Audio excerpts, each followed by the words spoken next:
Back in the book segment tonight, Water's World, the spying edition. There's intense debate, as you know, about how much snooping the federal government should be allowed to do in protecting us against terrorism. So we sent Jesse to Midtown Manhattan to gauge public opinion.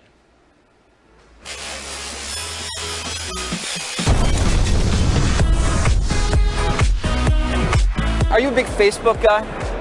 I Facebook. Yeah. Big email guy? Oh, yeah. I like the Instagram, the Facebook, the social media, yeah. Well, Facebook is almost like my life, basically. I love Facebook. I'm sorry to hear that. You gotta be serious. You have an iPhone? No. What about email? My wife has it. You're old school. He's 1 in a million, Skipper, just 1 in a million. Big Facebook guy? Yeah. Talk to a lot of chicks there? Yeah. Yeah? All right. Easy now. How would you feel if you found out that your private conversations, someone's looking at those? A little violated, I guess. Do you have anything to hide out there? Little, pictures. Yeah, pictures. Yeah. Got it. Okay. All guys surf, I have a big bomb! Now, when you call someone on the iPhone, who do you think hears that? I would hope just myself and the person I'm talking to. You'd think that, but the federal government is actually sucking up and collecting all of these electronic communications of almost every American. Didn't know that. That's alarming.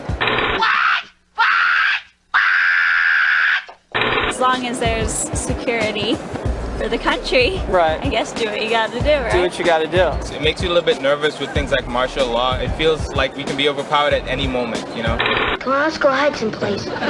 The way terrorism's happening now, it seems almost necessary. It's almost like we're living in the communist country, and that's a big problem. They can't be doing what they're doing, but they are. George Orwell's prediction has come true. The Big Brother is controlling our lives. How would you feel if the government knew everything you were doing on the internet? Obviously, it pisses me off.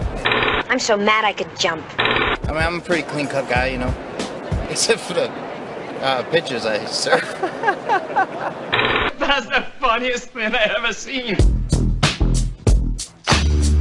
Do you know who's responsible for all of this domestic snooping? No, not at all. President Obama. Oh.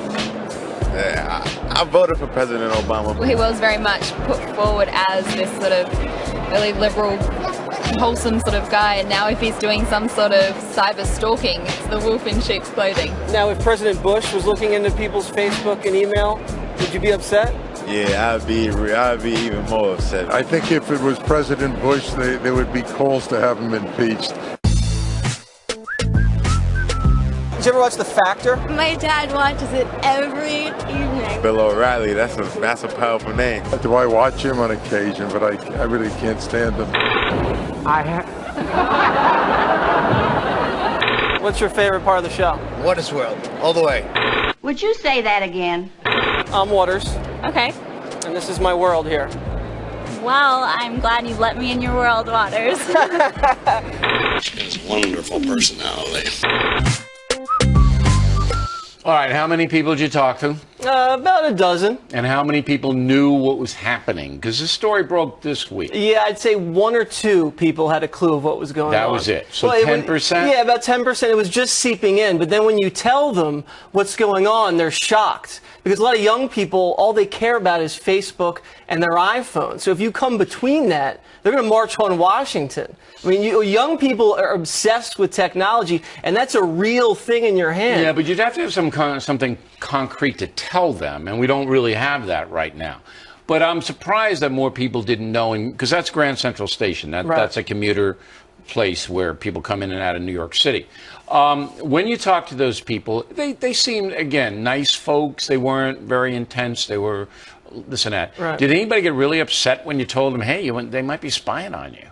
Some people got a little upset. I mean, I don't think people really understand the story that well, because it's kind of just up in the clouds. We don't know if it's email. It's theoretical right now. It's very theoretical, and there's really no hard evidence. The one guy's funny, the black guy with the hood, he was all pro-privacy, and then when you tell him Obama's behind it, He's like, oh, well, you know, it's probably for national security. There's got to be a good reason. But he was it. an honest guy, though. Sure. Yeah, you know, you can gauge people who are telling the truth and then who aren't. Right. And I thought the guy in the hood was telling the truth. All right, Waters, got to think of another assignment for Waters. Yeah, where should we send me? God, I don't know. Where's the hottest place in the country now? How about Phoenix? You want to go down to Phoenix? I think it's about 125 down there.